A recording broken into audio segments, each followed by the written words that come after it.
Global energy transition ఇండెక్స్లో Bharat rank 63.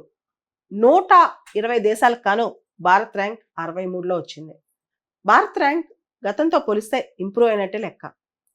Energy transition index అంటే బేసికల్గా ఫాజిల్ ఫ్యూయల్స్ నుంచి వీళ్ళు రెన్యూబుల్ ఎనర్జీకి ఏ విధంగా షిఫ్ట్ అవుతున్నారు, అదేవిధంగా ఎనర్జీ ఎఫిషియెంట్ ఇన్ఫ్రాస్ట్రక్చర్ ఏ విధంగా తయారు చేసుకుంటున్నారు, దాంతోపాటు energy equity, energy security, sustainable development ఇవన్నీ కూడా చూస్తారనమాట.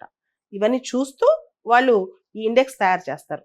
ఇప్పుడు ప్రపంచం యొక్క టార్గెట్, దాంతోపాటు అనేక దేశాల యొక్క టార్గెట్ కూడా, ఒక పక్క ఎకనమిక్ డెవలప్మెంట్ ఉండాలి, ఆర్థికపరమైన వృద్ధి ఉండాలి, ఇంకో పక్క అది ఎన్విరాన్మెంట్ పర్యావరణానికి అనుసంధానమే ఉండాలి, పర్యావరణాన్ని కాలుష్యం చేయకుండా, ముఖ్యంగా ఉష్ణోగ్రతలు పెంచకుండా, క్లైమేట్ చేంజ్ జరగకుండా మనం గ్రో అవ్వాలి. ఈ రెండు ఉంటేనే మానవాళికి మనుగడ ఉంటుంది అనమాట.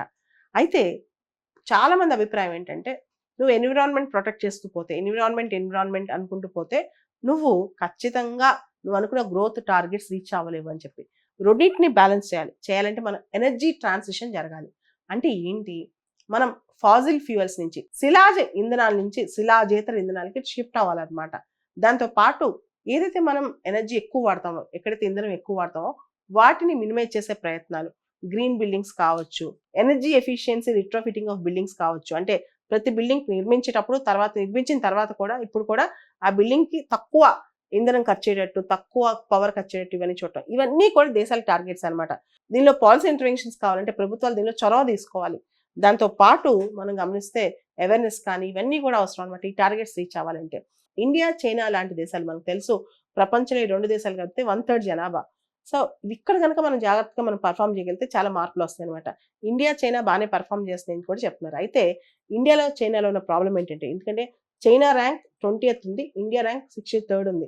మేజర్గా ఎక్కువగా ఇండియాలో, మళ్ళీ చైనాలో కూడా వాళ్ళు ఇంకా కోల్ మీద ఎక్కువ బేస్ అయి ఉంటారు అనమాట. కాబట్టి ఎనర్జీ ఎఫిషియన్సీ ఇంకా పర్ఫెక్ట్గా వీళ్ళకి రావట్లేదని చెప్పి వరల్డ్ ఎకనామిక్ ఫోరం నిర్ధారించింది అనమాట.